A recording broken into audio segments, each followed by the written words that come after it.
주요 이슈를 체크해보는 시간, 이슈 체크 오늘입니다. 그럼 먼저 첫 번째 이슈부터 보도록 하겠습니다. 화면 보시죠. 계속 고용제 도입.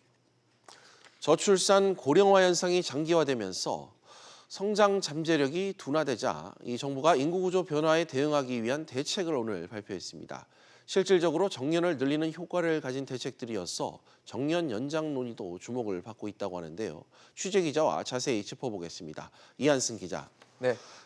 정부가 저출산 고령화에 구체적으로 어떻게 지금 대응하겠다는 겁니까? 네, 아무래도 저출산 고령화 때문에 일을 할 수 있는 생산 연령 인구는 줄고 또 고령 인구는 늘어나다 보니까 이 고령 인구를 노동 시장에 좀 참여시키겠다는 게 이번 대책의 핵심인데요. 예. 우선 60세 이상 근로자를 업종별로 정해진 일정 비율 이상 고용한 사업주에게는 근로자 1인당 분기별로 지원하는 지원금을 올해 27만 원에서 내년엔 30만 원으로 인상하기로 했고요. 또 60세 정년 이후에 일정 나이가 될 때까지 의무적으로 이 근로자의 고용을 연장하되 연장 방식은 기업이 고를 수 있게 하는 계속 고용 제도 도입도 검토하기로 했습니다. 예. 그리고 내년부터는 자발적으로 이 계속 고용 제도를 도입한 사업주에게 근로자 1인당 장려금까지도 주기로 했습니다. 아무래도 출산율을 제고하던 그 기존 정책만으로는 좀 한계에 부딪혔기 때문에 이제는 정책적인 변화를 가져오려는 시도를 한 것으로 보입니다. 그렇군요. 그렇다면 이 정년 연장 논의는 별도로 따로 하진 않은 겁니까? 일단 홍남기 경제부총리가 오늘 발표를 하면서 정년 연장에 대한 논의는 필요하지만 당장 하겠다는 것은 아니다라고 선을 좀 그었는데요. 예. 하지만 정년 연장 논의를 마냥 늦출 수만은 없을 것으로 보입니다. 15세부터 65세까지의 이 생산 연령 인구가 10년 뒤인 2029년까지 연평균 33만 명씩 줄어들 것으로 예상이 되고요.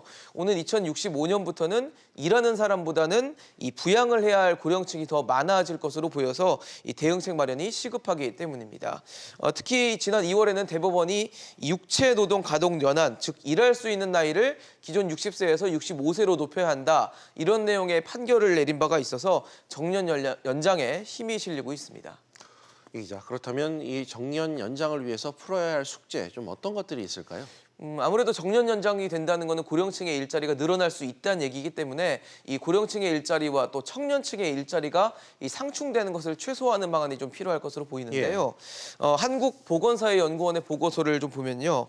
고령층의 고용 비중이 1%포인트 증가할수록 이 청년층 비중은 0.8%포인트 감소하는 것으로 조사가 됐습니다.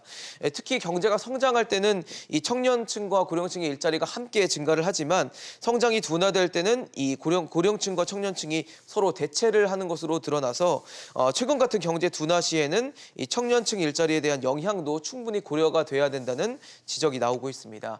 그리고 또 인건비를 부담해야 하는 게 기업 입장이기 때문에 이 기업 입장도 함께 고려해야 한다는 얘기도 있습니다.